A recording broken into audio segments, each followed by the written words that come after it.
I'm Andy Schmuckler, and I've got some thoughts about how American democracy can best be saved at this rather awkward moment where the party that needs to do that job is struggling so much with a problem that arose. It wasn't entirely unpredictable, but I did not expect anything like this to happen, and I've given a lot of thought to how we can deal with what we've been dealt most successfully. And that's why I'm calling uh, the piece that I'm going to share with you, How the Democrats Can Emerge Unified with Their Best Replacement.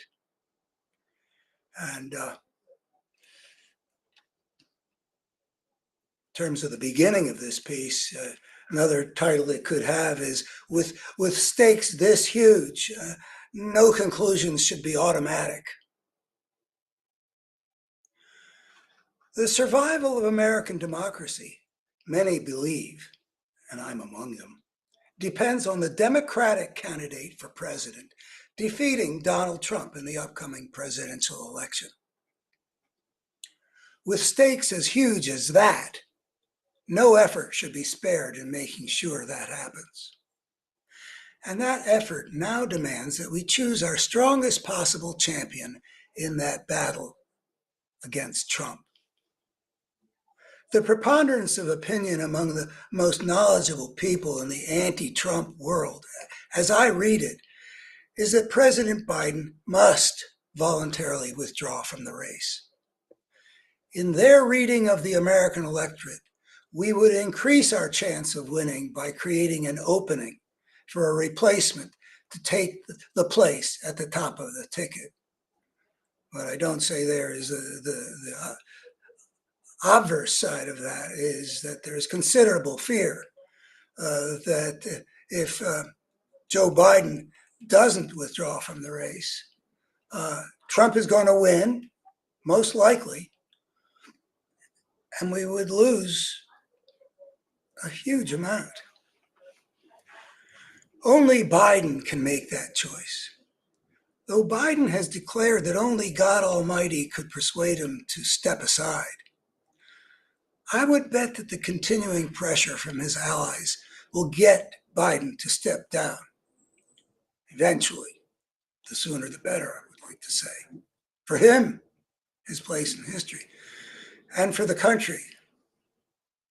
If Biden does take himself off the ticket, some credible voices say that the replacement is foreordained. Jennifer Rubin, for example, writes in the Washington Post, a party that has long depended on the votes of Black Americans, especially Black women, could not, without unleashing a furious backlash and triggering massive defections, kick her to the curb in favor of a random, unvetted white politician.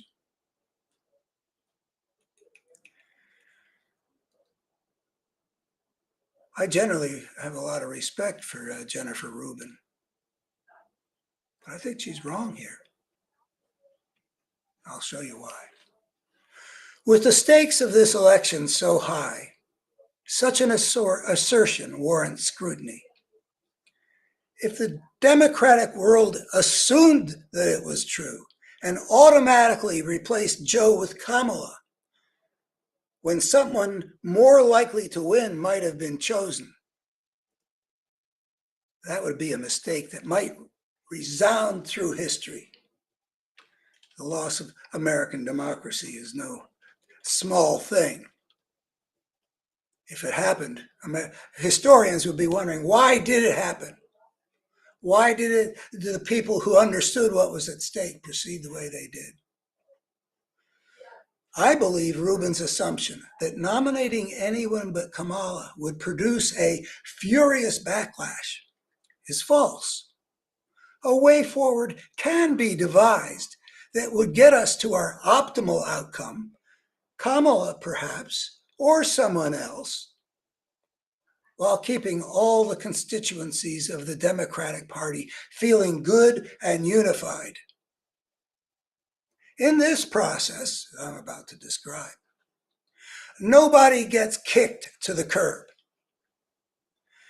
Instead, the Democratic Party would honor its democratic values by placing its faith in their collective wisdom to choose rightly. Not an automatic decision, but a deliberative one, to consider the several prominent options, including Kamala. Everyone, I think, can agree that nominating the strongest possible contender is what we have to do. And everyone, I think, can agree that it is appropriate for the party to decide collectively who represents our best shot in this must-win election. With this process, we can get to an outcome that is reasonably optimal and that everyone will accept as fairly arrived at. And then I go through some bullet points to describe the process I'm proposing. The Democrats, starting with a powerful stepping down speech by Biden, announced that because the stakes are so high, because Donald Trump represents such an existential threat to the America our founders bequeathed to us, we are obliged to use the best judgment we can collectively come up with to find a replacement on the top of the ticket with the very best chance of defeating this would-be dictator. With the stakes so high, nothing should be automatic. If the president died in office, his replacement would automatically be the VP, following the dictates of the Constitution. But in this situation, we get to make choices, and our obligation is to find ways of coming to our best collective judgment on what that choice should be. Therefore, we Democrats are setting up a special process which will include showcasing all our main options, Vice President Harris and a handful of others, that will be visible to the whole nation. This showcasing will be visible to the whole nation and will also enable the more than 3,000 delegates to our national convention to begin considering the candidates preparing to eventually choose our nominee. In the lead up to the convention, the party's best potential nominees will try out for the part. And I don't propose exactly how we come to this handful of best potential nominees. There seems to be some kind of consensus around, the Kamala, Gretchen Whitmer, Gavin Newsom, other people. I had Shapiro in Pennsylvania, Pritzker in Illinois. I don't have any plan, but I think should be possible to get to something like 6 candidates to be considered, including Kamala, but not confined to Kamala. In the lead up to the convention, the party's best potential nominees will try out for the part by delivering 15 to 20-minute speeches, which would be offered to the networks to televise, showcasing their ability to persuade voters both to support them and their positive vision and to reject Trump because of the threat he represents. No debating against each other. Rather, each gives their best performance, like Olympic figure skaters who each do their best and then leave it to the judges to judge who gets the prize. I don't think there would be any furious backlash because the Democratic world will agree that we want to field our strongest candidate. And it's no insult to Kamala to ask her to show that she's our best choice.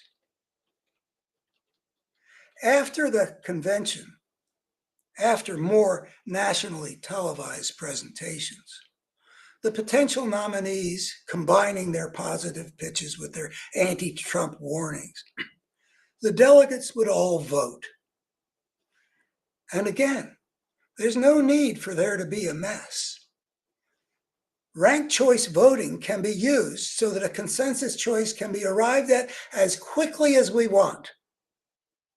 Because ranked choice voting always, mathematically, always leads to someone getting a majority. No insult to Kamala, no infighting, no combating among rivals for the nomination, but parallel performances, tryouts. These tryouts not only inform the delegates, but they also advance the Democratic message for the campaign leading up to Election Day, combining the promise of future good for the American people with the attack on Trump as an existential threat to the basic American values we hold dear. Whether or not Kamala Harris would prevail, and she does have the skills of a good prosecutor that might make her effective in prosecuting the case against Trump with the voters, I expect the whole democratic world would regard as fair and legitimate the decision of those 3,000 plus delegates. In their values, their interests, their desires, their ways of thinking, that body of delegates is likely a good representation of the Democratic electorate as a whole, and their desire to make sure that American democracy does not get taken over by a force of fascism. That's the piece. Let me say something, also putting this episode into the context of my overall effort here in this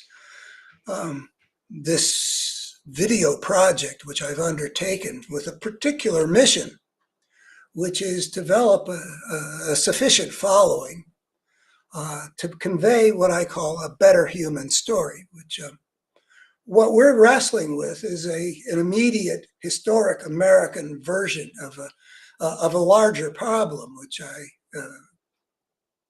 lay out in a variety of ways, in a variety of places, in videos, in that book published in 1984, about the destructive force that we unwittingly but inevitably unleashed when we became the civilization creating species on this planet.